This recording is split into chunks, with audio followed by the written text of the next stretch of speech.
Next, we are talking about what can be the alternatives of agriculture.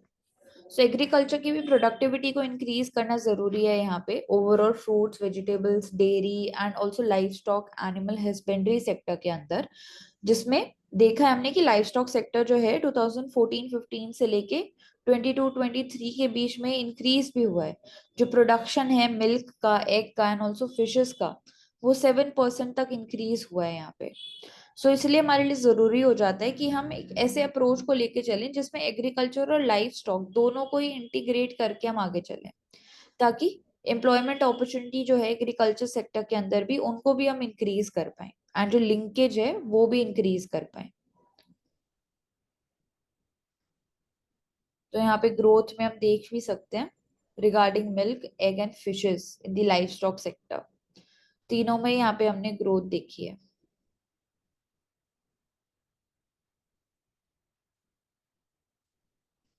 Then next is regarding supporting the SMEs, that is small and medium enterprises.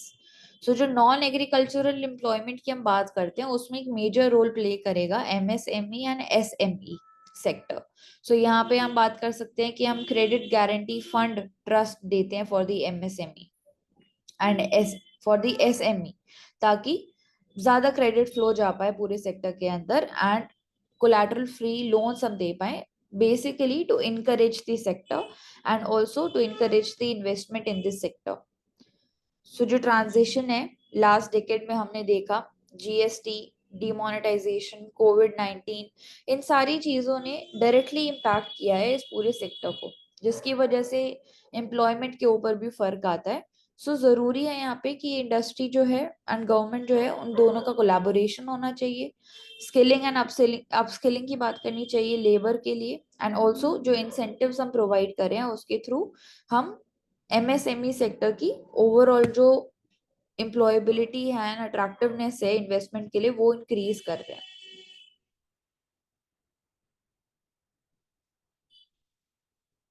Collateral free loans भी हम provide कर रहे हैं and वो भी increase हुए हैं with time. The next is regarding the private investment. जो इंडियन इकोनॉमी है, it has been growing in excess of 8% between 2003 and 2012। Private investment का इसमें क्या रोल रहा था, जिसमें बताया जा रहा है कि प्राइवेट इन्वेस्टमेंट एक ड्राइविंग फैक्टर था इस ग्रोथ के लिए, जो कि डिक्रीज हुआ, जो कि इंक्रीज हुआ with time. House hold savings हो गया, यहाँ पे हमने इंक्रीज देखा था। इसके अलावा जो प्राइवेट इन्वेस्टमेंट रिकवर हुआ हाउस होल्ड सेविंग्स में, मानसी इसको आप एक्सप्लेन करोगे? यहाँ पे जो गैप दिख रहा है ना हमें ग्राफ में टुवर्ड्स 2022-23, सेविंग्स हमारी जो ग्रोस हाउस होल्ड सेविंग्स है वो कम है, और जो again gross fixed capital formation private sector का as a percentage of GDP वो ज्यादा है। तो एक तरीके से जो गैप है ये शो कर रहा है कि इतना अमाउंट ऑफ और इन्वेस्टमेंट हमारी इकोनॉमी में जो पोटेंशियल है वो एग्जिस्ट करता है। तो कैसे हम इंश्योर करने वाले हैं कि इस चीज को हम चैनलाइज कर पाए। सो फॉर एग्जाम्पल जैसे हम बात करते हैं कि गोल्ड मोनेटाइजेशन स्कीम एक जो है that is been brought up by the government, then sovereign gold bonds हैं कि आप उसमें भी इन्वेस्ट कर सकते हो, वो भी एक मेथोडोलॉजी है of channelizing the idle gold in the economy. So savings is not just in monetary terms, it is also in the form of the tangible assets also. So क्योंकि gross domestic savings of households की बात कर रहे हैं, so this can be one of the areas.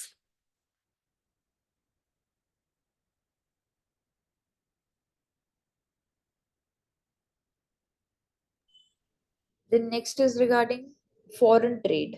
ये भी एक important pillar है हमारे इंडिया की ग्रोथ स्टोरी के अंदर, जिसमें एक्सपोर्ट हमारा कितना हो रहा है, डिफरेंट मार्केट्स जिसमें हम टैप कर रहे हैं डिफरेंट सेक्टर्स में, वो इम्पोर्टेंट हो जाता है।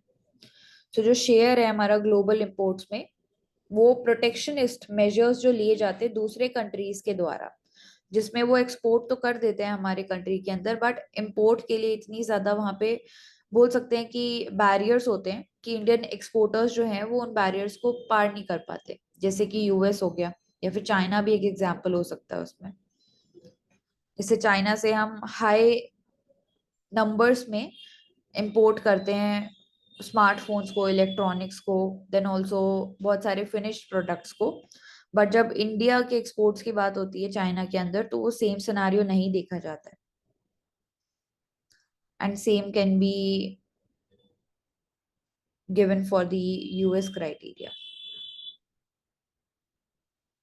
सो प्रोटेक्शनिस्ट मेजर्स, सो प्रोटेक्शनिस्ट मेजर्स के अगेंस्ट हम क्या कर सकते हैं मानसी? ओवरऑल एक्सपोर्ट्स जो है हमारा, उसको इंक्रीज करने के लिए। प्रोटेक्शनिस्ट मेजर्स के लिए जो सोल्यूशन, जो रेमेडी है, that is WTO's dispute settlement mechanism. So that needs to function in a transparent and an objective manner, because जो डिस्प्यूट्स है वो वहीं रिजॉल्व हो सकते हैं। सो चाहे वो हम नॉन टैरिफ बैरियर्स की आज के टाइम में ज्यादा बात करते हैं कि एक तरीके से उनको एज अ टैक्टिक यूज किया जाता है in order to promote again the manufacturing in the domestic economy by the developed countries. So that trend has been changing कि we are seeing कि the developed countries are moving more towards protectionism but under the garb of non-tariff barriers. So example is the sanitary and the phytosanitary measures, and it leads to again somewhere we can say कि जब हम बात करते हैं the export of the fruits and vegetables from India, because that is also one of the largest shares that is exported by India. So that gets destroyed because again they are food items, they are the non-durable items. तो solution तो इसका यही है जब हम non tariff barriers resolution की बात करते हैं एंड इंडिया भी, then we are talking about कि how we can promote our domestic items which are again not available globally. तो कॉम्पिटिटिवनेस उस सेक्टर में इंडिया की ज्यादा है। तो for that we are having one district one product scheme, और we talk about the production linked incentive scheme, then how we are incentivizing the MSMEs in order to boost their manufacturing and promote the export. And then one shift in India's strategy to again increase our export and trade is that we are focusing upon the free trade agreements at bilateral level and not in the regional organizations. So that is also one of the shifts that has been seen. And again, we are saying कि more focus should be now towards the economies in Southeast Asia. So there also the potential is untapped so far.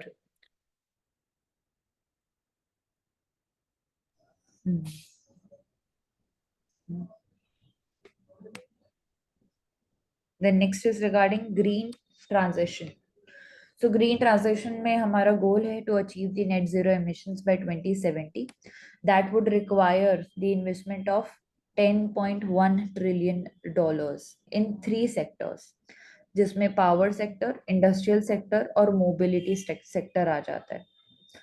तो इन 3 sectors में $10 trillion तक investment की जरूरत होगी अगर हमें net zero emission का टारगेट जो है वो अचीव करना है बाय 2070। सो ग्रीन ट्रांजिशन के लिए इंपॉर्टेंट हो जाता है सोलर, विंड, हाइड्रो एनर्जी, जिनको हम प्रमोट भी करते हैं, उनके साथ साथ हाइब्रिड टेक्नोलॉजी को प्रमोट करना, एनर्जी स्टोरेज कैपेसिटी को भी इंक्रीज करना, एंड ऑल्सो क्रिटिकल मिनरल्स जो कि इंपॉर्टेंट हो जाते हैं। तो उनके लिए इम्पोर्ट डिपेंडेंस एक ही कंट्री के ऊपर हम बोल सकते हैं कि हार्मफुल हो सकती है इंडिया के ग्रीन ट्रांजिशन के लिए, तो उसको डाइवर्सिफाई करना, जैसे कि ऑस्ट्रेलिया के साथ, लैटिन अमेरिका के साथ, या फिर हम बोल सकते हैं अफ्रीका के साथ, and which is also being done through काबिल।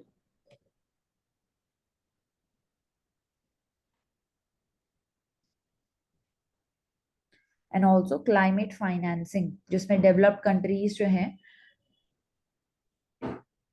उन्होंने कोट किया था या फिर उन्होंने प्लेज किया था to give certain amount of money every year to the developing countries, वो भी इसमें एक इम्पोर्टेंट रोल प्ले करेगा। $100 billion was the amount, but that wasn't fulfilled. But I think France was the only country which initiated it. France था, USA था, जो COP में they promised. So if we squeeze this page, तो इस पे हम major areas के बस एक बार we can just have a look कौन से major areas हैं जहाँ पे future we are seeing कि focus is going to be there. So one is the Skills training, yeah, upskilling is there. Second is agricultural sector made these structural changes and the reforms. Third is supporting the MSME sector.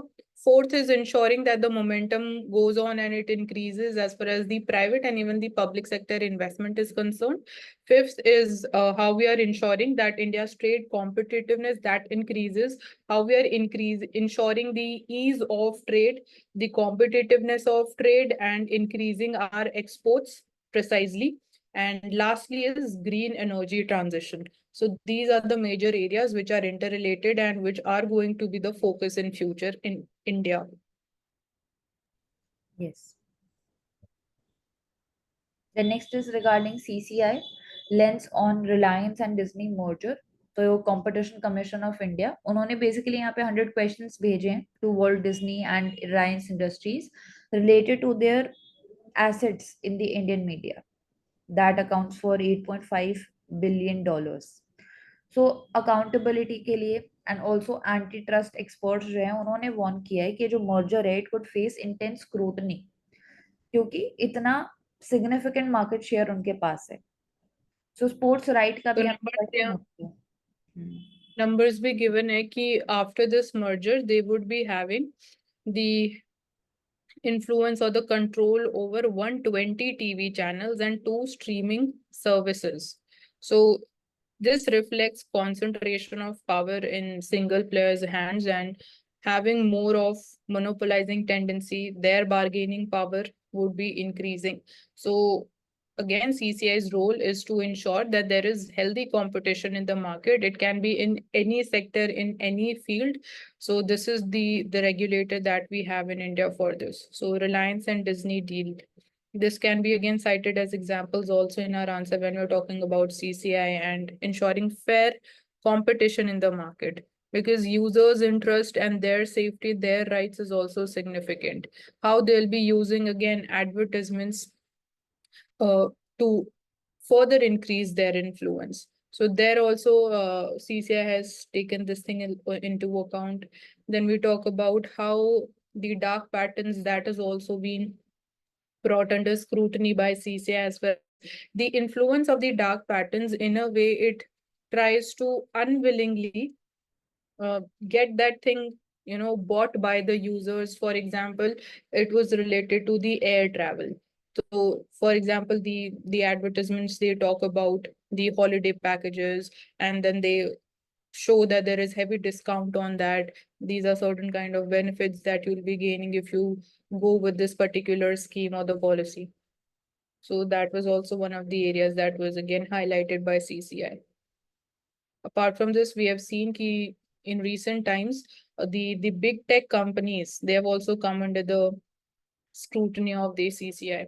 So in that case also, for example, when we're talking about the big tech companies, the Facebook, or we can say the Meta, then Google and Amazon. So these are the 3 main big tech companies whose advertisement practices have been questioned, whose, again, in as far as Google is concerned, the pre-installation of Android apps in the mobile phones has been questioned and come under the scrutiny.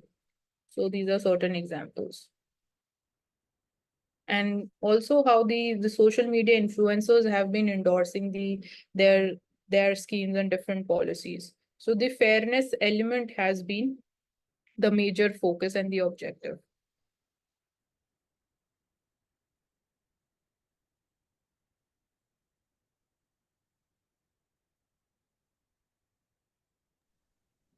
इस पे repeat ही हो So रहा है yeah, मतलब survey, economic survey, it has highlighted certain critical features of the policy orientation. So there are 6 areas which has been highlighted clearly. So one is, again, we are focusing upon the employment oriented private sector investments. Second, focus on greening of growth. जो just अभी हमने areas देखे वो ही है MSME.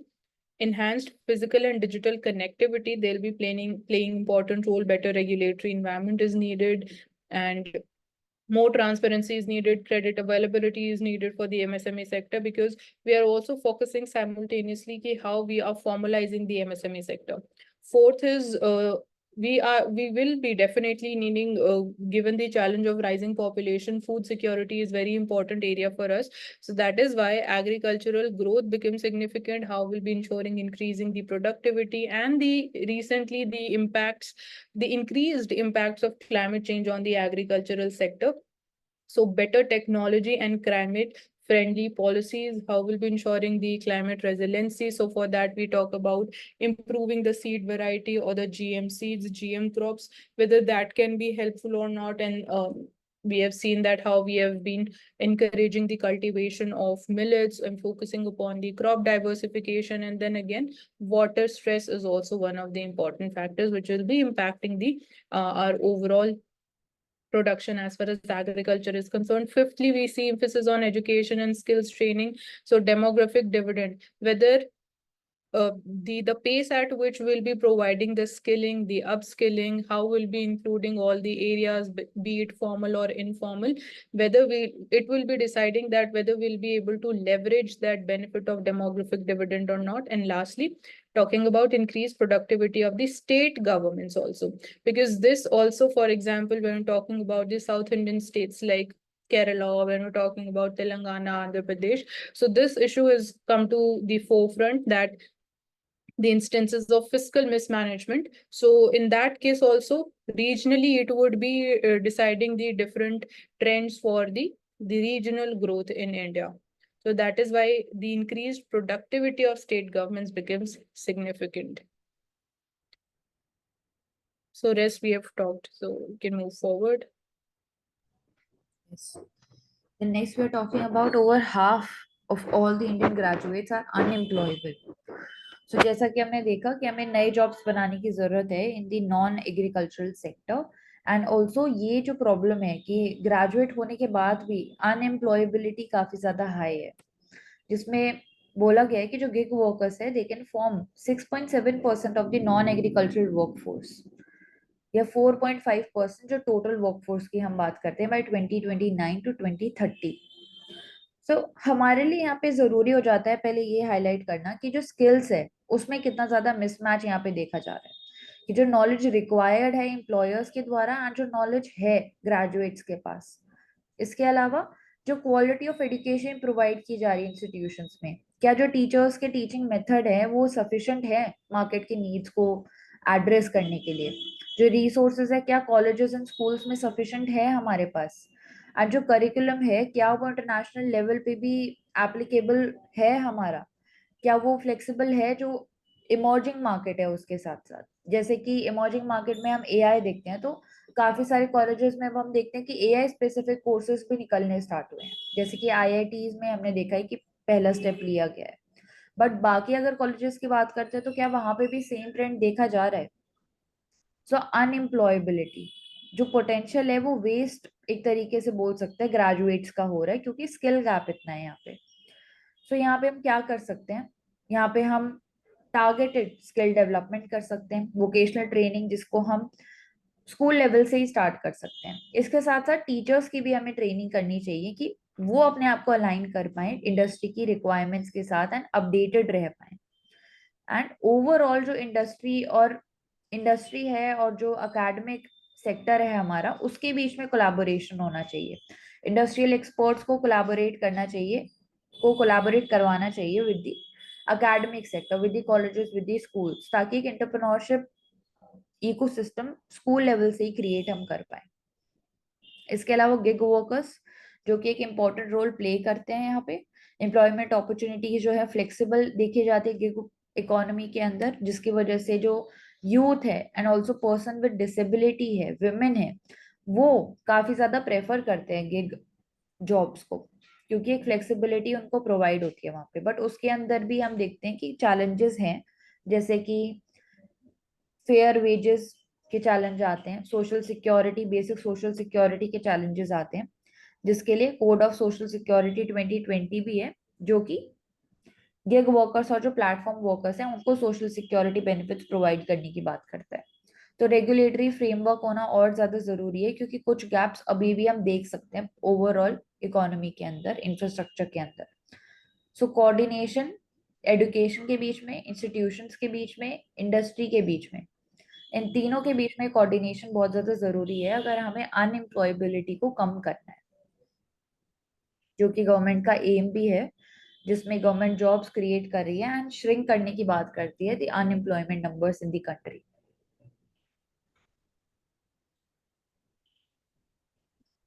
Then next is regarding EU's AI legislation is worth emulating. तो artificial intelligence act जो है EU का, उसको क्यों इम्यूलेटिंग बोला जा रहा है पहले यहाँ पे? तो यहाँ पे इम्यूलेटिंग बोलने के कुछ रीजंस हैं, जिसमें बोल सकते हैं कि जो आर्टिफिशियल इंटेलिजेंस एक्ट है वो एक कॉम्प्रिहेंसिव अप्रोच दे रही है, डिफरेंट एस्पेक्ट्स को कवर कर रही है यहाँ पे, transparency, accountability and also human factor को भी। रिस्क बेस्ड अप्रोच एक तरीके से बोल सकते हैं कि कितना लेवल ऑफ रिस्क होगा उसको कैटेगराइज करने की बात करती है regarding the AI models, and उसके अकॉर्डिंगली फिर हम रेगुलेशन लेके आने की बात करते हैं। हाई रिस्क होगा कि नहीं होगा, एंड किस सेक्टर को बेसिकली बोल सकते हैं कि इम्पैक्ट करेगा। क्या वो रिस्क अनएक्सेप्टेबल होगा, जैसे कि बिहेवियर को मैनिपुलेट कर देना, सोशल स्कोरिंग करना। इसके अलावा हाई रिस्क कैटेगरी में हम बोल सकते हैं कि क्रेडिट वर्दीनेस को एसेस करने के लिए एआई का यूज करना, हेल्थ इंश्योरेंस के लिए यूज करना। तो वहां उन सेक्टर्स में हम देख सकते हैं कि रिस्क हाई होगा एआई को यूज करने पे। तो कैसे हम ट्रांसपेरेंसी और एक्सप्लेनेबिलिटी को मेंटेन कर पाएंगे कि जो एआई डिसीजन बना रहा है, इस डिसीजन दे रहा है, क्या हम उस पर ट्रस्ट भी कर सकते हैं? तो फंडामेंटल राइट्स को भी ये प्रोटेक्ट करेगा, जैसे प्राइवेसी, ह्यूमन डिग्निटी को मेंटेन करना, इसके साथ साथ डिस्क्रिमिनेशन को प्रमोट नहीं करना। सो इसमें तो इंडिया का यहाँ एक बस आई वुड जस्ट मेंशन, यहाँ मेंशन है कि why it needs to be regulated. तो इम्पोर्टेंट जो ट्रेड्स यहाँ मेंशन है कि we need to ensure कि application or inclusion of AI, it also maintains the rule of law in the economy. There is inclusiveness which is promoted through the inclusion and usage of AI. Then it should provide sustainable development. It should fulfill our SDG goals. It should respect the human rights and promote democratic values by promoting the AI transparency, its explainability, safety, security, and accountability. तो ये काफी important points हैं. So that is why it needs to be regulated. It cannot be just brought in randomly, or arbitrary application is not going to serve the purpose. And इससे फिर India भी सीख सकता है कि कैसे जो ईयू में लॉ है कैसे उसको कैटेगराइज किया जा रहा है एंड उसको पर्पस सेंट्रिक बनाया जा रहा है एआई मॉडल्स को। तो उन्हीं चीजों पे इंडिया भी सीख सकता है, अपने एआई मॉडल्स को इंडिजिनाइज करने की बात कर सकते हैं हम, ताकि बायस्ड ओपिनियन हमें ना मिले। एंड ग्लोबली जो बेस्ट प्रैक्टिसेस हैं उनसे हम सीख सकते हैं, ताकि एक जो वैल्यू चेन भी है एआई के, एआई में भी इंडिया जो है एक रिस्पॉन्सिबल लीडर बन के आगे आ सके एंड ग्लोबल साउथ के लिए भी एक लीडर बन सके। सो इनोवेशन, कस्टमर प्रोटेक्शन और साथ में कंपटीशन को भी प्रमोट करना, ट्रस्ट को भी बढ़ाना, इन तीनों में बैलेंस होना बहुत ज्यादा जरूरी है, जिसके लिए एक डेडिकेटेड रोड मैप इंडिया के लिए भी जरूरी है to on how to deal with the artificial intelligence and also competition को भी प्रमोट करना साथ में। तो जो One more thing, भी है, the European Union legislation on AI, it is learning, like we can learn from that is कि कौन से ऐसे areas हैं जहाँ पे AI application हमें allow करना चाहिए, कौन से ऐसे sensitive sectors हैं जहाँ पे we are seeing कि in the European Union case they have not allowed the application or the usage of AI in case of military, defense sector, national security, any other area which is important for maintaining the national security, which is purely scientific research and development. So purely scientific research and development means कि AI cannot replace the human cognitive skills. So that has been kept intact and pure in its form. And then the personal and the non-professional activities, these are the certain excluded areas. And also it is talking about ki if there will be any kind of non-compliance with the laws and the provisions of it, it would also be imposing penalty of 7% of the global annual turnover of a particular company.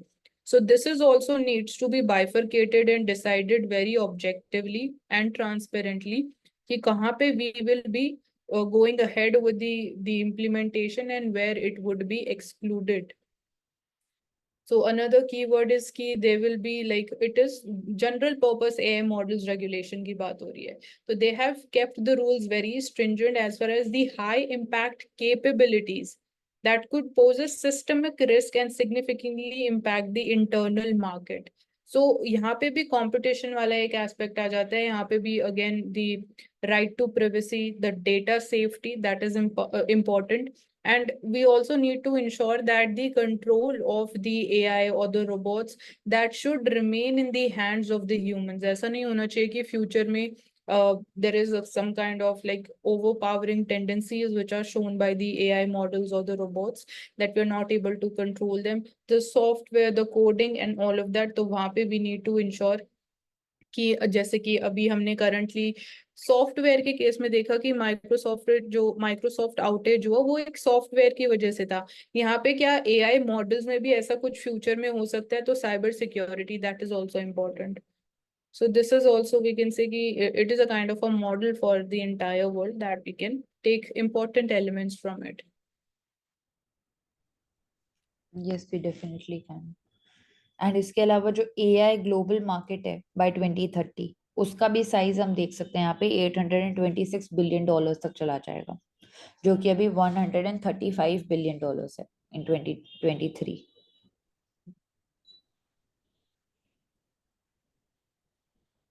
Next is regarding monetary policy. And यहाँ पे argue किया जा रहा है by the chief economic adviser कि जो monetary policy है, it is not primarily designed to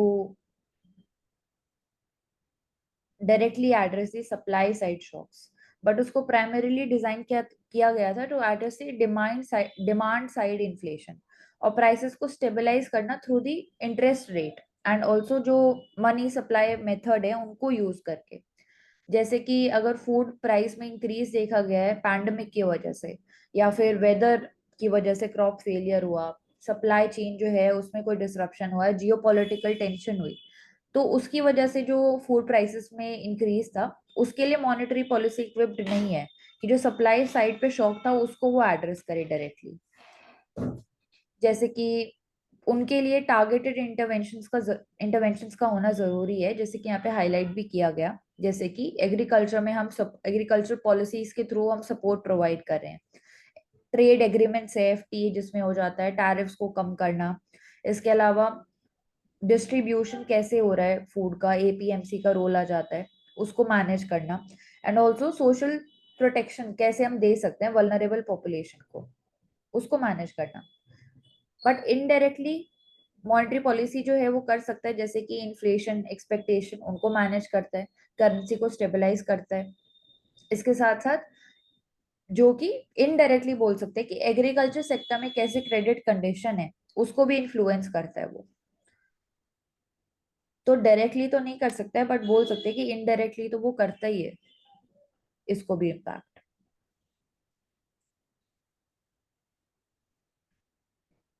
private investment की भी यहाँ पे बात हो रही है कि अगर वो कंटिन्यू होती रहेंगी तो कैसे जॉब्स क्रिएट होंगे एंड कैसे उनको इम्पैक्ट करेगा.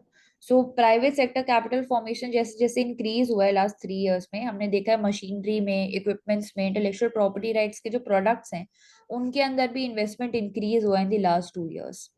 सो जो प्राइवेट सेक्टर है वो एक रिस्क फैक्टर भी हो सकता है आगे आने वाले टाइम में, इसलिए हमारे लिए बैलेंस जरूरी है. एंड जैसे एफडीआई जिसकी बात हो रही थी विद चाइना, उसको भी यहाँ पे हाईलाइट किया जा रहा है. इसके साथ एंड वन मोर क्वेश्चन, हाँ, जो ये आर्टिकल रेज कर रहे हैं कि इकोनॉमिक सर्वे ये बोल रहा है कि हम इन्फ्लेशन टारगेटिंग की जब बात करते हैं तो अब आप फूड इन्फ्लेशन को हटा दो और उसके बाद आप बात करो कि हमें इतना इन्फ्लेशन टारगेटिंग जो लेवल है वो अचीव करना है.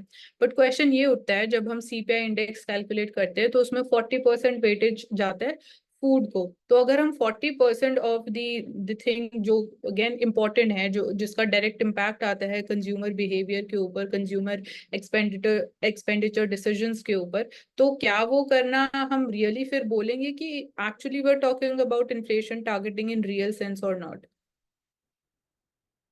तो ये एक क्वेश्चन है कि whether this would be a desirable step और नॉट इन द फ्यूचर. तो if you are not able to target that, this can not be a solution according to me, कि आप उस चीज को हटाई दो from your inflation targeting element and then you talking about, तो वो सोल्यूशन तो फिर भी नहीं प्रोवाइड कर पाएगा अगर जो सप्लाई साइड मेजर्स अगर हम उसको ही नहीं कंट्रोल कर पाएंगे। तो एक ये भी इम्पोर्टेंट एरिया है। यस, एंड ऑल्सो रिगार्डिंग ग्रीनियम, जो कि प्रीमियम प्रोवाइड किया जाता है ऑन द ग्रीन बॉन्ड, उसकी भी हम यहाँ पे बात कर रहे हैं। ग्रीन बॉन्ड जिसको हम इंक्रीज करने की बात करते हैं, अब अगर ग्रीनियम उस पे लो होगा तो कैसे हम ग्रीन बॉन्ड्स को प्रमोट कर पाएंगे और ज्यादा इंडिया के अंदर, वो भी एक सो चैलेंज। ग्रीनियम क्या सिर्फ मॉनेटरी टर्म्स में होता है करुणा, या और किसी फॉर्म में भी हो सकता है? ग्रीन प्रीमियम जो है, जैसे जो बॉन्ड्स हैं, हम उसमें अगर बोलें कि कंपेयर टू अदर बॉन्ड्स यहाँ पे फिर भी आपको इंटरेस्ट या जो रिटर्न्स हैं या जो यील्ड है वो आपको कम मिलेगी, फिर भी हम उसको ग्रीनियम बोलेंगे, तो किस सेंस में बोल सकते हैं? जो इन्वायरमेंटल फ्रेंडली हम इंस्ट्रूमेंट्स यूज कर रहे हैं उसके लिए ग्रीनियम बोलते हैं, ग्रीन हाँ, क्योंकि इन अ वे ग्रीन वो, बॉन्ड। हाँ, ग्रीन एनर्जी ही आगे प्रमोट करेगा, तो for the overall human race तो बेनिफिट्स ही जनरेट करेगा। तो जब हम ग्रीन एनर्जी ट्रांजिशन में बोलेंगे this is one of the steps towards it, तो उस तरीके से भी आपके लिए कि ग्रीनियम ही होगा। बोल सकते हैं कि जो प्रोजेक्ट्स होंगे इम्प्लीमेंट, क्या क्या वो सच में एनवायरनमेंट को सपोर्ट कर रहे हैं, तो उस फैक्टर को ग्रीनियम जो है वो सस्टेनेबल इन्वेस्टिंग को इनकरेज करेगा, ट्रांसपेरेंसी को भी हम्म, इंक्रीज करेगा, जैसे कि ग्रीन बॉन्ड्स के थ्रू हम कर रहे हैं। ठीक है, नेक्स्ट। नेक्स्ट इज रिगार्डिंग मनरेगा, job demands no indicator of distress.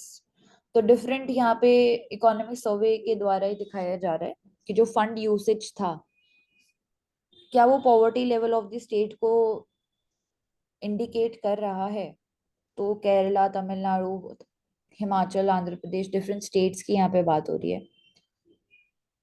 Tamil Nadu जो कि less than 1% of the poor population of the country को अकाउंट करता है, वहां पे 15% जो ओवरऑल मनरेगा फंड था जो कि रिलीज किया गया था वो यूज किया गया है।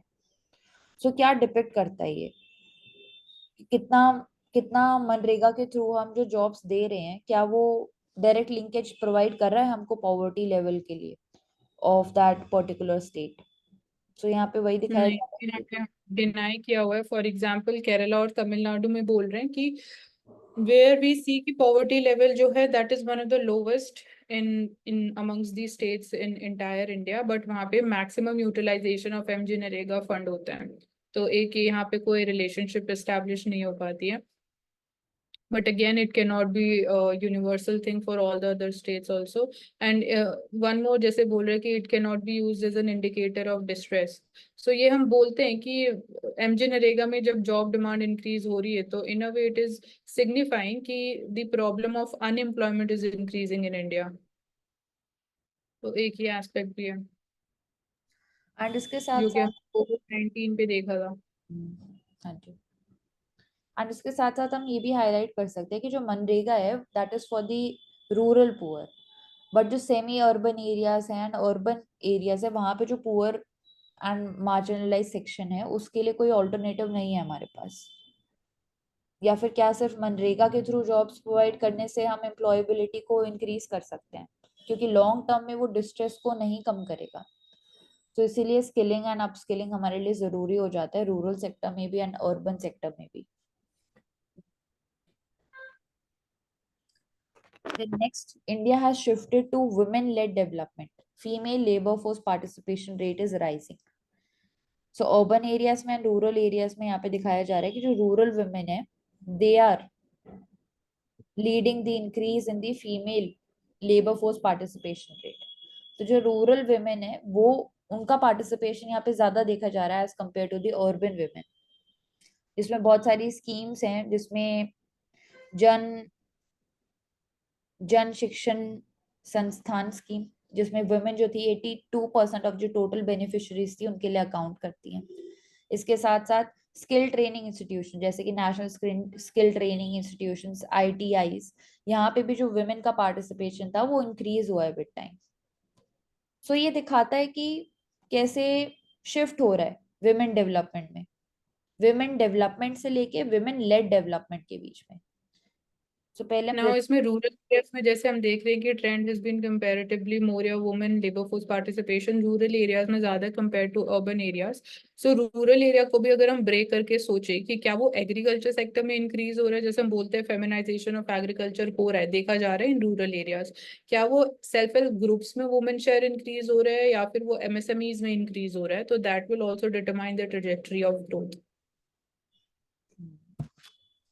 और यहाँ पे ये भी देखा जाता है कि मदरहुड पेनल्टी, मतलब आफ्टर बॉर्निंग द चाइल्ड, जो मदर है उसके ऊपर देखते हैं कि जो स्ट्रेस है एंड जो प्रेशर है वो इंक्रीज हो जाता है। वहां पे फिर मेजर रोल प्ले करता है जो ट्रेडिशनल हमारे जॉब्स हैं एंड ऑल्सो जो गिग इकोनॉमी है, क्योंकि वो एक फ्लेक्सिबिलिटी प्रोवाइड करता है वेमेन को इन दी एम्प्लॉयबिलिटी। इसके साथ साथ वेमेन डेवलपमेंट से वेमेन लेड डेवलपमेंट के बीच में तक जाने के लिए जो स्कीम्स हम इम्प्लीमेंट करते हैं, जो केयर इकोनॉमी सेक्टर हो जाता है या फिर जनधन योजना हो जाती है, जहाँ पे बैंक अकाउंट्स ओपन करने की हम बात करते हैं, जिसमें 55% जो अकाउंट्स हैं, अकाउंट होल्डर्स हैं, देवर विमेन। तो ये सारी चीजें मिला के एक इम्पॉर्टेंट रोल प्ले करती हैं विमेन लेड डेवलपमेंट की तरफ चलने के लिए। And women and led and women this is led also. Development के बीच में हम बोल सकते हैं कि मेन का जो पार्टिसिपेशन है वो भी उतना ही जरूरी है। Yes Mansi ji. So the positive impacts that we are seeing, ki we are focusing and we are seeing the results also as far as women-led development is concerned. That is one of the factors behind that is also gender budgeting, जो हमने introduce की थी 2006 में, and the share of the total expenditure that has been assigned by the government for the gender budget that has also been increasing.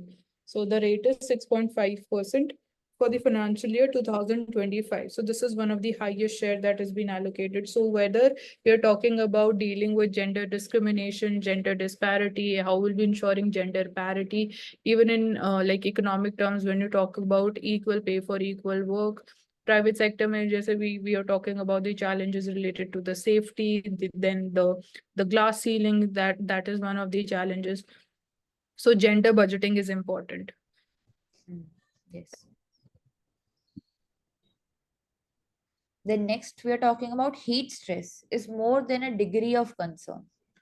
So heat stress जो है वो सिर्फ health को इम्पैक्ट नहीं करता है, हेल्थ को तो इम्पैक्ट करता ही है of the vulnerable section end of different sections of the society, but उसके साथ साथ हम बोल सकते हैं कि जो प्रोडक्टिविटी है हमारे जॉब्स की उसको भी इम्पैक्ट करता है। एंड जो इकोनॉमिक लॉस है, लाइफ का लॉस है, उसके लिए भी अकाउंटेबल है हीट स्ट्रेस।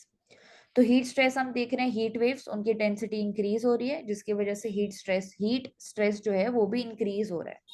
तो यहाँ पे हमें मेजर्स लेने की जरूरत है, जैसे कि आईएलओ बात करता है कि वर्किंग आवर्स को रिड्यूस कर देना चाहिए, बट क्या उसके थ्रू हम लेबर एफिशिएंसी और प्रोडक्टिविटी को भी मेंटेन कर पाएंगे, वो एक क्वेश्चन यहाँ पे उठता है। सो आईपीसीसी जहाँ पे हम बात करते हैं कि क्या हम जो बॉडी टेम्परेचर है जो कि जरूरी होता है 37 डिग्री सेल्सियस पे मेंटेन करना, बट हीट स्ट्रेस की वजह से वो बॉडी टेम्परेचर भी हमारा इंक्रीज हो जाता है, जिसके लिए जिसकी वजह से हीट स्ट्रोक के केसेस इंक्रीज हुए हैं, जो कि विमेन और डिफरेंट लेबर जो इन्वॉल्व है हमारे हीट एक्सपोज्ड सेक्टर्स में, जैसे कि एग्रीकल्चर या फिर जो गिग इकोनॉमी है वहां पे भी, क्योंकि वहां पे बेसिक कम्युनिटीज भी प्रोवाइडेड नहीं होती कई बार वर्कर्स को, तो वो वल्नरेबल हो जाते हैं। विमेन की बात करते हैं, सब सबसिस्टेंस एग्रीकल्चर के अंदर जो विमेन प्रेग्नेंट है उनको प्रेग्नेंट रिलेटेड कॉम्प्लिकेशंस देखे जाते हैं, जैसे hypertension, miss carriages, pre mature birth. ये सब देखा जा रहा है हीट स्ट्रेस की वजह से इंक्रीज हो रहा है, क्योंकि बॉडी टेम्परेचर आप अपना मेंटेन नहीं कर पा रहे हैं। तो जो एग्रीकल्चरल वर्कर्स हैं उनका रिस्क और भी ज्यादा हाई है हीट एक्सपोजर से, जो दूसरे ऑक्यूपेशंस में हम वर्कर्स को कंपेयर करते हैं जब। तो इसलिए हमारे लिए जरूरी हो जाता है कि हीट रिलेटेड फैसिलिटीज हम प्रोवाइड करें लेबर्स को, क्योंकि हीट रिलेटेड फेटलिटीज जो है वो इंक्रीज हो रही है, जैसा कि आईएलओ ने यहाँ पे हाईलाइट भी किया है। 2.41 billion workers world wide were exposed to extreme heat, जिसमें एशिया और जो पैसिफिक है वहां पे हमें काफी ज्यादा डाइवर्सिटी देखने को मिलती है क्लाइमेट में, और जो लेवल ऑफ इकोनॉमिक डेवलपमेंट हो रहा है एंड क्लाइमेट का कैसे इम्पैक्ट हो रहा है इकोनॉमिक डेवलपमेंट में उस सिनेरियो के अंदर। तो जो इम्पैक्ट है हीट स्ट्रेस का वो यूनिफॉर्म नहीं है, काफी ज्यादा डाइवर्स है। तो इसीलिए हमारे लिए जरूरी हो जाता है कि वर्किंग आवर्स को हम फ्लेक्सिबल बनाएं, जो बेसिक एमिनिटीज है जैसे clean drinking water. So we were talking about heat stress. Heat stress की बात करते हैं, इम्पैक्ट करता है हमारी प्रोडक्टिविटी को ऑफ द वर्किंग सेक्टर। इसके साथ साथ हम बात कर रहे थे कि क्या चीजें हम प्रोवाइड कर सकते हैं। तो गिग इकोनॉमी और जो वर्कर्स एक्सपोज्ड हैं to the heat, heat expose sectors के अंदर वर्क करते हैं, तो उनको हम एडिक्वेट ब्रेक दे सकते हैं। इफेक्टिव कम्युनिकेशन मेंटेन कर सकते हैं वर्कर्स और एम्प्लॉयर्स के बीच में। एडिक्वेट ट्रेनिंग प्रोवाइड कर सकते हैं कि वो आइडेंटिफाई कर पाए कि हीट स्ट्रोक या हीट स्ट्रेस के सिम्टम्स उनको हो रहे हैं, क्योंकि हीट स्ट्रेस के जो केसेस हैं उनको हम मिटिगेट कर सकते हैं, बट उनको आइडेंटिफाई करना वो जरूरी हो जाता है यहाँ पे। इसके साथ साथ ऑश कोड यहाँ पे इंपॉर्टेंट हो जाता है, जो कि सोशल सिक्योरिटी प्रोवाइड करता है वर्कर्स को। इसके साथ साथ एनडीएमए का रोल आ जाता है, जो कि यहाँ पे एक नेशनल गाइडलाइन भी देता है हमें, that is called preparation of action plan prevention and management of heat waves, कि कैसे मैनेज करना है एंड कैसे गाइडलाइंस को डिजाइन करना है to protect the Indian workforce जो भी नेगेटिव इम्पैक्ट हो रहा है एक्सट्रीम हीट की वजह से। तो ये जो एक्शन प्लान है दोनों के लिए इंपॉर्टेंट हो जाएगा, रूरल एरियाज पे एंड अर्बन एरियाज पे। So proper hydration, working hours को फ्लेक्सिबल करना एंड नेसेसरी जो मेडिकल फैसिलिटी है उनको ऑफर करना जरूरी हो जाता है वर्कर्स के लिए।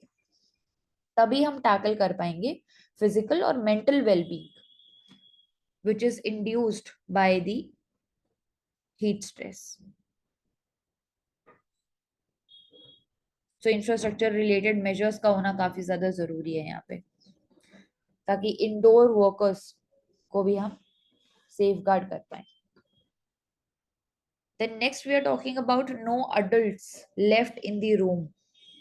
सो इसमें बेसिकली पूरे आर्टिकल की जिस्ट की अगर बात करते हैं तो यहाँ पे हाईलाइट किया जा रहा है जो रिलेंटलेस साइकिल ऑफ वायलेंस हो रहा है, हमारा ग्लोबल कम्युनिटी के फेलियर को एड्रेस करने की बात करता है। क्रिटिसाइज किया जा रहा है इसराइल के एक्शंस को एंड जो ब्रॉडर इंटरनेशनल रिस्पॉन्स है इस पूरे इशू के थ्रू, जिसमें यूएस का रोल आ जाता है, इंटरनेशनल कोर्ट ऑफ जस्टिस का रोल आ जाता है। तो क्या वो इफेक्टिव रहा भी है, क्या उन्होंने सीरियसली काम किया है पूरे इस इशू को मिटिगेट करने के लिए या वॉर को रोकने के लिए। तो इस वॉर को एंडलेस वॉर बोला जा रहा है, क्योंकि एक साइकिल ऑफ वायलेंस देखी जा रही है यहाँ पे। वॉर जो है एस्केलेट हुआ, इनडिस्क्रिमिनेट अटैक हुआ, सिविलियन कैजुअलिटीज बढ़ती जा रही हैं, जो कि क्वेश्चन रेज करता है कि इसराइल का स्ट्रैटेजिक ऑब्जेक्टिव है क्या। सो मॉरल और पॉलिटिकल कॉन्सिक्वेंस तो है ही यहाँ पे, बट इसमें इंपॉर्टेंट रोल आ जाता है आईसीजे का, इंटरनेशनल कोर्ट ऑफ जस्टिस का, जो कि एडवाइजरी ओपिनियन देते हैं ऑन द इजराइल ऑक्यूपेशन, जहां पे उनकी लिमिटेशन आ जाती है, क्योंकि वो बाइंडिंग नहीं है एंड एडवाइजरी नेचर है, तो वो इम्प्लीमेंट ही नहीं हो पाता। तो वो एक हाईलाइट करता है कि मेजर्ड रिस्पॉन्स की जरूरत है हमें इस कॉन्फ्लिक्ट को कम करने के लिए, एंड जो डिस्प्रोपोर्शनेट नेचर है ऑफ द इजराइल एक्शन उसको हम कैसे लिमिट करेंगे। तो ग्लोबल सपोर्ट की यहाँ पे जरूरत है, ग्लोबल सिंपैथी की जरूरत है, यूएस का रोल इंपॉर्टेंट आ जाएगा बैलेंस करने के लिए, जो इंटरनेशनल रिस्पॉन्स होगा उसको बैलेंस करने के लिए, एंड कैसे इस कॉन्फ्लिक्ट को हम बेसिकली कम कर सकते हैं बैलेंस्ड अप्रोच के साथ चलने के साथ। इंडिया की अगर बात करते हैं इसराइल और पैलेस्टीन को लेके, तो इंडिया ने टू स्टेट सोल्यूशन को सपोर्ट किया है। इंडिया बोलता है कि नेगोशिएशन पीसफुल होने चाहिए एंड डायलॉग को इम्पोर्टेंस हमें देनी चाहिए, एंड इंडिया का स्टैंड यही है कि एक बैलेंस रिलेशनशिप होना चाहिए दोनों इसराइल और पैलेस्टीन के बीच में, एंड जो ह्यूमन लॉस है उसको इंडिया स्ट्रिक्टली कंडेम करता है। सो दैट इज वाई पूरे इस इशू को कम करने के लिए जो मेजर्स है हमारे पास, जैसे आईसीजे, वहां पे लिमिटेशंस आ जाती हैं, तो उसमें इंपॉर्टेंट रोल आता है इंडिया जैसे कंट्रीज का एंड ऑल्सो यूएस का, ताकि एक बैलेंस्ड अप्रोच के साथ हम आगे बढ़ सकें। Then next we are talking about neutrino universe together.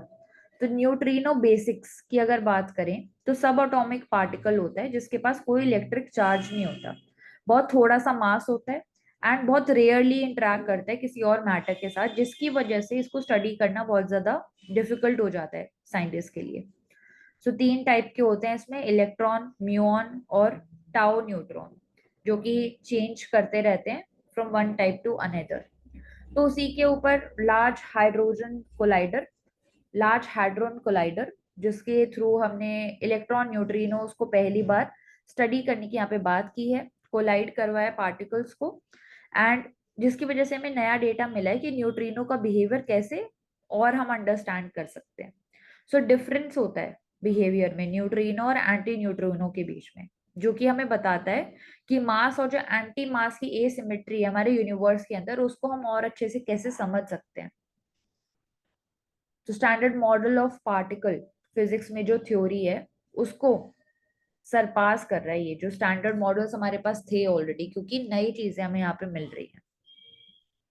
And जो न्यूट्रिनो है वो अभी जो हमारी कम्युनिकेशन बीम टेक्नोलॉजी है, उन टेक्नोलॉजीज को भी रेवोल्यूशनाइज कर सकता है, क्योंकि हम इन साइट्स को यूज कर सकते हैं, जिससे हमें पता चल पाएगा कि जो यूनिवर्स में फोर्सेस हैं वो कैसे वर्क करते हैं।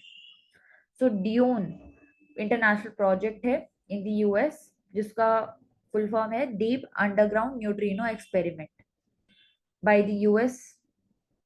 इसको कोलैबोरेशन में आगे प्रमोट किया जा रहा है ताकि न्यूट्रिनो की जो मिस्ट्रीज हैं, जो रोल है यूनिवर्स में, उसको हम आइडेंटिफाई कर पाए। Then next we are talking about cleanest pigs ever are raised to grow organs for the humans.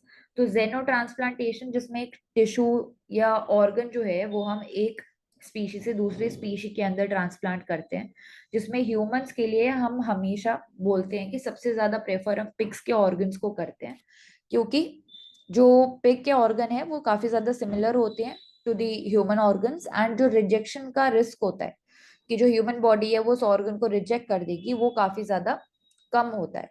But यहाँ पे भी कुछ फैक्टर्स निकल के आते हैं, जैसे बायो सिक्योरिटी, एथिकल प्रैक्टिसेस, कि जो ऑर्गन लिया जा रहा है पिग से क्या वो एथिकल है भी कि नहीं है, क्या वो सैनिटरी बैकग्राउंड से है भी कि नहीं है। तो वहां पे देखा जाता है कि स्पेसिफिकली ऑर्गन्स के लिए ही इन पिग्स को यहाँ पे रेज किया जा रहा है। they breathe air and drink water which is filtered against the contaminants, क्योंकि इवेंचुअली ये जो ऑर्गन है वो हम ट्रांसप्लांट करने वाले हैं ह्यूमन डोनर के लिए।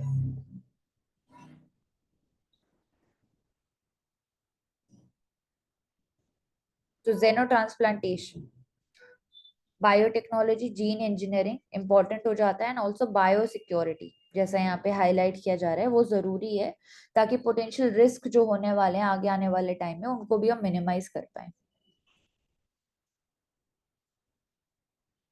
Then next is regarding gig based workers. So यहाँ पे दिखाया जा रहा है कि कुछ मिथ्स होते हैं कि कोई बॉस नहीं होगा, कोई पार्टनर नहीं होगा, कोई कैप्टन नहीं होगा, बट सिर्फ वर्कर्स होंगे। सेकंड मिथ यहाँ पे दिखाया जा रहा है कि जो लोग हैं जो कि इंगेज्ड हैं गिग इकोनॉमी के अंदर, वो फ्लेक्सिबल वर्किंग आवर्स इंजॉय करेंगे, बट उसके साथ साथ लोग ये भूल जाते हैं कि हम बोल सकते हैं कि फ्लेक्सिबल आवर्स के साथ साथ जो इश्यूज यहाँ पे होते हैं वो और भी ज्यादा बड़े होते हैं, जैसे कि फेयर वेज नहीं मिल पाती उनको, सोशल सिक्योरिटी नहीं मिल पाती, कोई डेटा नहीं मेंटेन कर पाते। तो पार्ट टाइम वर्कर्स के लिए ये सारी चीजें यहाँ पे बोल सकते हैं कि एडिशनल चैलेंज बन जाता है। सो इस आर्टिकल के अंदर कर्नाटका गवर्नमेंट का जो ड्राफ्ट बिल था to regulate the gig based workers, वो एक क्रूशल स्टेप बताया जा रहा है, ताकि फेयर कॉन्ट्रैक्ट और इनकम सिक्योरिटी जो है वो हम प्रोवाइड कर पाएंगे इन वर्कर्स को, प्लेटफॉर्म वर्कर्स को। सो गिग वर्कर्स जो है उनके पास जॉब सिक्योरिटी नहीं होती, फेयर वेजेस नहीं होती, एंड बेनिफिट्स की उनको प्रॉब्लम हमेशा रहते हैं। तो ये बिल जो है इन तीनों ही चीजों को रेक्टिफाई करने की बात कर रहा है through fair contracts and income security, जिसको ये मैंडेट करेगा। सो रैपिड ग्रोथ हो रहा है गिग वर्कर्स का, इसीलिए हमारे लिए जरूरी है कि जो एल्गोरिदम है हम उसको फेयर रखें, जो आर्बिट्रेरी जॉब कैंसिलेशन देखा जाता है, पुअर वर्किंग कंडीशन देखी जाती है, एंड ओवरऑल एक्सप्लॉयटेशन होता है जो वर्कर्स का, उसको हम कम कर पाए। तो ये बिल भी बात करता है कि वर्कर्स को हम प्रोटेक्ट करें इन अनफेयर प्रैक्टिसेस के अगेंस्ट। हेल्थ चेक्स होने चाहिए, इनकम इनकम सिक्योरिटी का इशू को एड्रेस करना चाहिए, फेयर वर्किंग आवर्स होनी चाहिए। एंड जो मिथ है कि फ्लेक्सिबल वर्किंग आवर्स होते हैं, रियलिटी में देखा जाता है कि जो वर्किंग आवर्स होते हैं गिग वर्कर्स के लिए काफी ज्यादा रिजिड होते हैं, एंड एक्सप्लॉयटेटिव कंडीशन होती है। सो बोल सकते हैं कि एक मिनिमम इनकम लेवल गारंटीड होना चाहिए गिग वर्कर्स के लिए भी। हाँ, हम ये बोल सकते हैं कि उनको ट्रेडिशनल वर्कर्स की तरह हम नहीं मैनेज कर सकते, बट एक मिनिमम इनकम लेवल तो गारंटीड होना ही चाहिए, जो कि कर्नाटका का बिल भी बात कर रहा है एड्रेस करने के। दूसरे स्टेट्स में भी हम बात करें, जैसे कि राजस्थान, जो कि फर्स्ट स्टेट था to pass any such legislation on these issues. इसके साथ साथ तमिलनाडु, हरियाणा, तेलंगाना ये भी हैं जो कि सिमिलर रेगुलेशंस की बात करते हैं। बट कुछ क्रिटिसिज्म भी आए हैं, जैसे कि हेल्थ इंश्योरेंस, जो कि क्रिटिकल इशू है जिसको और हमें इनकरेज करने की और एड्रेस करने की जरूरत है। ऑक्यूपेशनल सेफ्टी और कोड इंपॉर्टेंट हो जाता है। एंड एक कलेक्टिव राइट है टू बार्गेन, वो भी एक चैलेंज यहाँ पे क्रिएट करता है। तो हॉलिस्टिक वेलबींग कैसे हम मेक श्योर करेंगे गिग वर्कर्स की, एंड कैसे जो मिथ्स हैं उनके बारे में भी हम पहले अवेयरनेस फैलाएंगे। जैसे कि सबसे बड़ा मिथ यही है कि फ्लेक्सिबल वर्किंग आवर्स होते हैं फॉर द गिग वर्कर्स, तो ऐसा नहीं होता है। एंड कैसे हम उनको ओवरऑल सोशल सिक्योरिटी प्रोवाइड करेंगे, उसके लिए एक रेगुलेटेड फ्रेमवर्क जरूरी है, जिसमें डिफरेंट स्टेट गवर्नमेंट्स जो है वो वर्क भी कर रहे हैं, लेजिस्लेशन लेके भी आ रहे हैं for the overall welfare of the gig workers. Next is regarding mental health is a key driver for individual national development. तो जो mental disorders हैं, they are directly associated with the productivity losses. जैसे कि कल हमने बात भी किया था, the persons with disability उनको directly कंसिडर कर लिया जाता है कि आपको एकोमोडेट करना पड़ेगा, या फिर उनका जो वर्किंग प्रोडक्टिविटी है वो उतना नहीं हो पाएगा if you compare it to a healthy individual या नॉर्मल इंडिविजुअल। सो कुछ मिथ्स भी हैं एंड कुछ चैलेंजेस भी हैं यहाँ पे, जिसको गैप करने के लिए हमारा सपोर्ट देना बहुत ज्यादा जरूरी है, जिसके थ्रू जो पर्सन्स विद डिसेबिलिटी हैं उनका जो हेल्थ कवरेज है, जो हेल्थ केयर कॉस्ट है, वो अफोर्डेबल नहीं हो पाता, आउट ऑफ पॉकेट एक्सपेंडिचर होता है। मेंटल हेल्थ, क्योंकि स्ट्रेसफुल लिविंग कंडीशंस इतनी ज्यादा है, फाइनेंशियल इंस्टेबिलिटी है, अपॉर्चुनिटीज कम है, जिसकी वजह से मेंटल हेल्थ के इश्यूज भी इंक्रीज हो जाते हैं। उसके लिए हम लेके आते हैं मैप करने के लिए सबसे पहले डेटा कलेक्शन के लिए नेशनल मेंटल हेल्थ सर्वे, जिसमें 2015 एंड 16 का जो डेटा है वो हाईलाइट करते हैं कि 10% of the adults in India they suffer from mental disorders, और जो ट्रीटमेंट गैप है दैट इज 70 to 90%। मतलब जो लोग हैं वो डॉक्टर्स के पास जाते ही नहीं है, वो एड्रेस ही नहीं कर पाते अपने इश्यूज को, जो कि एक मेजर हर्डल क्रिएट करता है मेंटल हेल्थ स्पेसिफिक इश्यूज को लेके। क्योंकि जो आपका मेंटल हेल्थ कंडीशन है, जो डिसऑर्डर है, आप उसकी ट्रीटमेंट ही नहीं ले पा रहे हो, आप उसको एड्रेस ही नहीं कर पा रहे हो, क्योंकि स्टीरियोटाइप्स भी हैं हमारी सोसाइटी के अंदर। एंड उस डर से भी लोग क्या कहेंगे के डर से भी जो इंडिविजुअल है वो ट्रीटमेंट नहीं ले पाते कई बार, एंड वो छुपाते हैं अपनी डिसऑर्डर्स को। सो मेंटल मॉर्बिडिटी वो हायर है in the urban metropolitan region, that is 13%, and rural areas में 6.9% के आसपास देखा जाता है। तो हम बोल सकते हैं कि किस तरीके से अर्बन प्लानिंग कर रहे हैं हम, किस तरीके से लोगों को सोशल सिक्योरिटी प्रोवाइड कर रहे हैं, कितना हेल्थ केयर कवरेज उनको दे रहे हैं, वो एक इम्पोर्टेंट रोल हो जाता है अर्बन एरियाज में जो मेंटल मॉर्बिडिटी है उसके हाई होने के चांसेस के बारे में। एंड रूरल एरियाज जहाँ पे लोग बोल सकते हैं कि अपने लाइफस्टाइल से सेटिस्फाइड है, वो जाते हैं जॉब्स पे, रात को आते हैं, एंड एक सर्टेन उनका लाइफस्टाइल है जो कि एक फुलफिलमेंट क्रिएट करता है। तो सेंस ऑफ आइसोलेशन, जो कि अर्बन एरियाज में बोल सकते हैं सोशल मीडिया का ज्यादा यूज करने की वजह से भी होता है, इंटरेक्शन आपका कम हो जाता है लोगों के साथ, उसकी वजह से भी एक sense of isolation and sense of depression create होता है लोगों के बीच में, जैसा कि पैंडेमिक के टाइम पे भी हमने देखा था, क्योंकि लोग बोल सकते हैं कि बात नहीं कर पा रहे थे एक दूसरे के साथ। तो हेल्थ जो है यहाँ पे प्रिविलेज नहीं है लोगों के लिए, हेल्थ जो है ह्यूमन राइट है। सो ये यहाँ पे इम्पोर्टेंट हो जाता है, जिसको एड्रेस करने के लिए हम स्कीम्स लेके आए, इनिशिएटिव्स लेके आए, जिसमें नेशनल मेंटल हेल्थ प्रोग्राम आ जाता है, टेली मेंटल हेल्थ प्रोग्राम्स आ जाते हैं। इसके साथ साथ एआई का भी यहाँ पे कुछ हद तक रोल हो सकता है, जिसमें अवेयरनेस फैलाने के लिए, क्योंकि वहाँ पे प्राइवेसी आपकी मेंटेन रहती है, तो जो भी इंडिविजुअल है वो एआई के साथ भी इंटरेक्ट कर सकते हैं वाया सोशल मीडिया, आप कंसल्टेंट्स के साथ भी बात कर सकते हैं।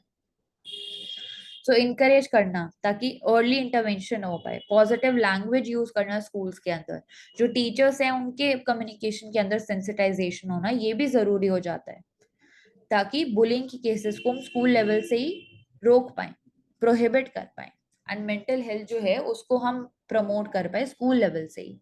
सो पेरेंट्स एंड चिल्ड्रन का कनेक्शन जरूरी हो जाता है, एंड ऑल्सो पेरेंट्स एंड जो टीचर है उसका कनेक्शन।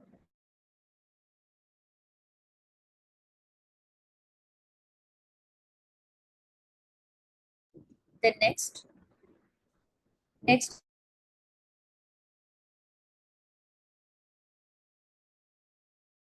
नेक्स्ट हम यहाँ पे बात कर रहे हैं how and when can a bill be defined as a money bill.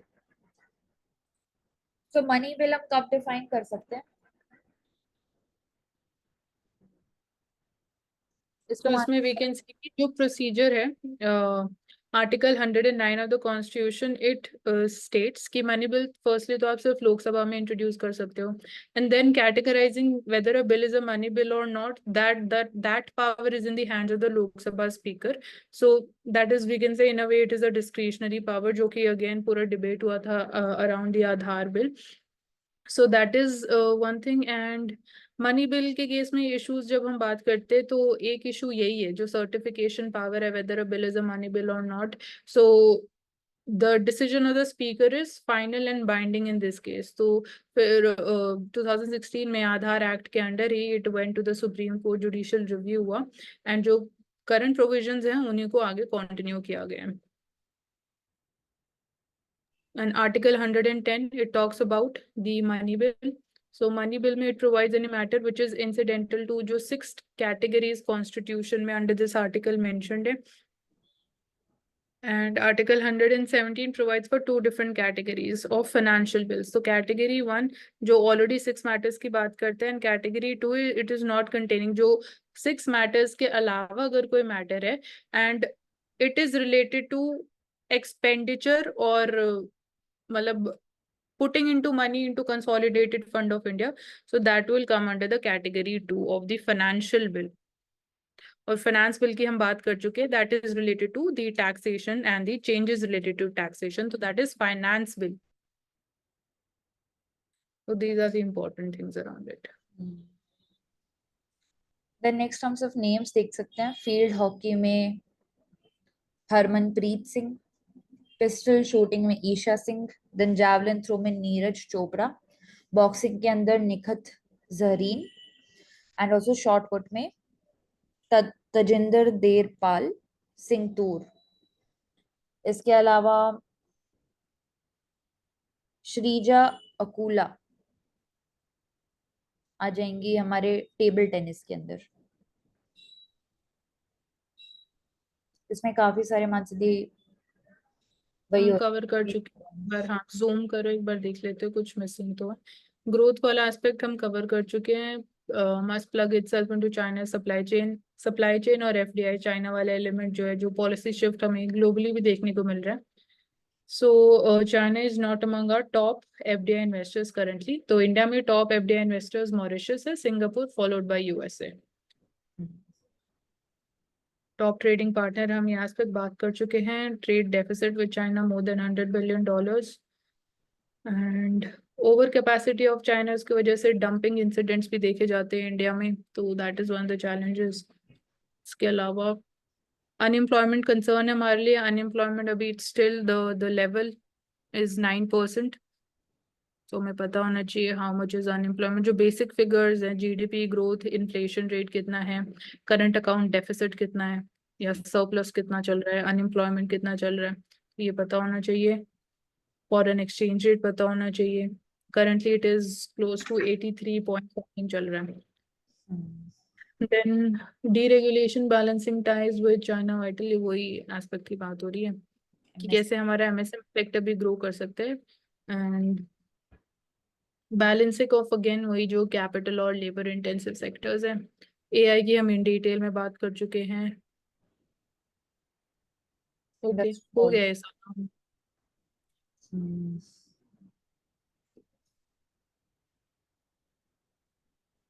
Then next में भी हम जॉब्स की बात करें कि लेबर फोकस सोल्यूशन कैसे हम लेके आ सकते हैं ताकि एम्प्लॉयमेंट क्राइसिस को हम एड्रेस कर पाए।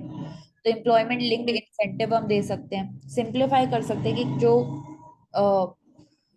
पे कॉर्पोरेशन हैं उनको हम सिंप्लीफाई कर सकते हैं ताकि और नंबर ऑफ जॉब्स हम क्रिएट कर पाए इस सेक्टर, इस इंडस्ट्री के अंदर।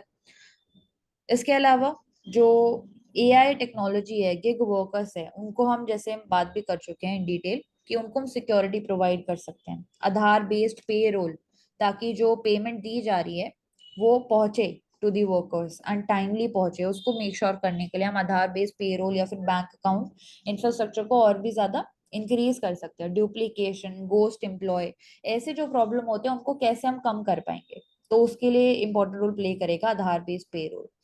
इसमें दूसरी भी कंट्रीज की बात हो रही है जहाँ पे ऐसे इंसेंटिव प्रोग्राम चलाए जाते हैं फॉर द कॉर्पोरेशंस, जैसे कि US, UK, Germany and Australia. तो उनसे भी हम सीख सकते हैं कि कैसे और बैलेंस बनाना है towards labour and towards providing the social harmony, and कैसे एडमिनिस्ट्रेशन और सुपरविजन को और इफेक्टिव बनाना है।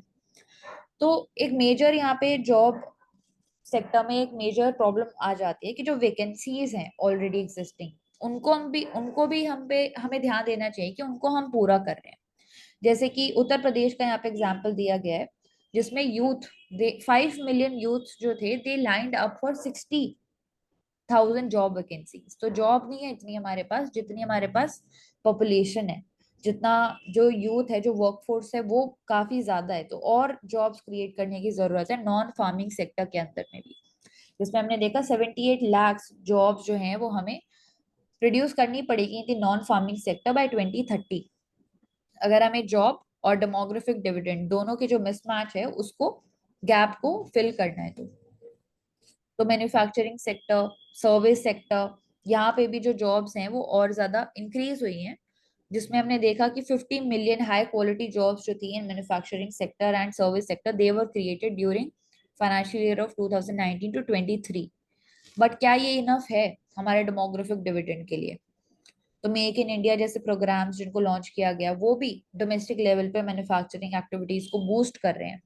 देन जीडीपी एलोकेशन कितना है हमारे मैन्युफैक्चरिंग सेक्टर के लिए, वो इंपॉर्टेंट हो जाता है। पीएलआई स्कीम्स हम कितनी दे रहे हैं, जिसकी वजह से डायरेक्टली जो जॉब क्रिएशन है वो भी इम्पैक्ट होता है। तो लॉन्ग टर्म में हम बोल सकते हैं कि नॉन फार्मिंग सेक्टर के ऊपर फोकस करना, देन दूसरे कंट्रीज के साथ हम क्या सीख सकते हैं वो जरूरी हो जाता है। दूसरे कंट्रीज में जो इंडियन लेबर वर्क करने जाता है उनका सोशल सिक्योरिटी, एंड इंडिया के अंदर भी जैसे गिग वर्कर्स उनका सोशल सिक्योरिटी इंपॉर्टेंट हो जाता है। Then last we are talking about who is the greenest of all. So climate debate, climate के बारे में इकोनॉमिक सर्वे में भी एग्जामिन किया गया इस इशू को कि कौन ग्रीनेस्ट है। जो डेवलपमेंट हम कर रहे हैं, जो स्ट्रैटेजीज हम बना रहे हैं कार्बन एमिशंस को रिड्यूस करने के लिए, ग्लोबल टेम्परेचर को 1.5 डिग्री सेल्सियस पे मेंटेन करने के लिए, तो कौन से सेक्टर की तरफ हमें जाना चाहिए यहाँ पे, या कौन से कंट्री को हम देख सकते हैं जो अपने प्लेजेस को पूरा कर रहे हैं। सो क्लाइमेट अडेप्टेशन और क्लाइमेट मिटिगेशन दो कॉन्सेप्ट की हम बात करते हैं जो कि अलग है यहाँ पे। क्लाइमेट अडेप्टेशन बात करता है कि क्लाइमेट चेंज का जो इम्पैक्ट हो रहा है उसको एडजस्ट करेंगे हम, बट क्लाइमेट मिटिगेट बोलता है कि जो क्लाइमेट चेंज का इम्पैक्ट हो रहा है उसको हम रिड्यूस करेंगे। सो कौन से स्ट्रैटेजी की तरफ हमें बढ़ना चाहिए, जिसके लिए इंडिया स्पेसिफिकली मिशन लाइफ लेके आता है कि आप डे टू डे लाइफ में चेंजेस करिए, अपने लाइफस्टाइल के अंदर चेंजेस करिए, जो हिडन फ्लॉज होते हैं उनको हम एक्सेप्ट कर पाएंगे। एक लॉजिकल थॉट होना चाहिए क्लाइमेट प्लेजेस को परस्यू करने में। सो जो कंसेंसस है उसकी इनएडिक्वेसी है, आइडियाज की इनएडिक्वेसी है regarding the climate change. Developed world जो है वो प्लेज तो करते हैं to the climate finance, but क्या वो पूरा हो रहा है कि नहीं हो रहा है, वॉलंटरी है या फिर बाइंडिंग है। तो ये सारे फैक्टर्स यहाँ पे जरूरी हो जाते हैं। प्लांट बेस्ड कंजम्पशन जो है लाइफ मिशन के अंदर ही आ जाएगा, जैसे कि lifestyle production, life stock production, agriculture, जो जहां से मीथेन एमिशन हमें काफी ज्यादा मिलता है, उनको हमें कम करने में काम करना चाहिए। टॉयलेट पेपर्स यूज नहीं करना, less consumption and less consumption of the fossil fuels जरूरी हो जाता है कि क्लाइमेट जो प्लेजेस हैं उनको हम आगे एक्सेप्ट कर पाएंगे। सो इसके लिए जरूरी है कि क्लाइमेट सूटेबल पाथ एक्सेप्ट करना हमारे लिए जरूरी है, and individual led sustainable behaviour जरूरी है डे टू डे लाइफ में ही, जो कि हमारा लाइफ मिशन है वो प्रमोट भी करता है। सो इसीलिए जरूरी हो जाता है इक्वानिमिटी का होना। इक्वानिमिटी मतलब ह्यूमंस की एक ऐसी ability to have the confidence and power कि हम ऑप्ट कर पाए फॉर इंटरनल स्टेबिलिटी एंड अपने आप को प्रिपेयर कर पाए, एक्सेप्ट कर पाए जो बाहर चेंजेस हो रहे हैं, जो कि इंपॉर्टेंट हो जाएगा क्लाइमेट चेंज के लिए भी, क्योंकि डे टू डे लाइफ में ही हमें चेंजेस करने पड़ेंगे सबसे पहले, जो कि एक फर्स्ट स्टेप होगा towards achieving the net zero emission goal या फिर क्लाइमेट प्लेजेस जो भी इंडिया ने लिए हैं। सो दैट इज वाई यहाँ पे डिफरेंशिएट करना जरूरी हो जाता है कि कौन सा मेथड जो हम अडॉप्ट कर रहे हैं वो सबसे ग्रीनेस्ट है, क्या वो क्लाइमेट को लेके सस्टेनेबल है भी कि नहीं है, वो जरूरी हो जाता है सोचना।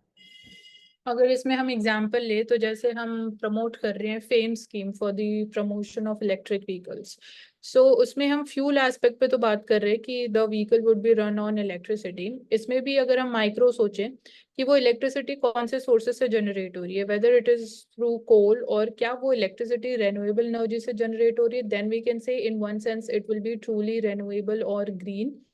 सेकेंडली वी कैन से कि जो इलेक्ट्रिक व्हीकल्स मैन्युफैक्चर हो रहे हैं, सो उसकी वजह से कितना कार्बन एमिशंस हो रहे हैं, सो एक ये एस्पेक्ट आता है। तो कहीं ना कहीं हम बोलते हैं कि ये भी एक तरीके से कैपिटलिस्ट मॉडल है ऑफ द वेस्टर्न कंट्रीज, कि पहले वहां पे एक ऐसा ट्रेंड देखा जाता है कि आप इलेक्ट्रिक व्हीकल्स या इस चीज को इतना प्रमोट या इसी को सिर्फ स्प्रेड किया जाता है, and then it spreads to the other developing countries.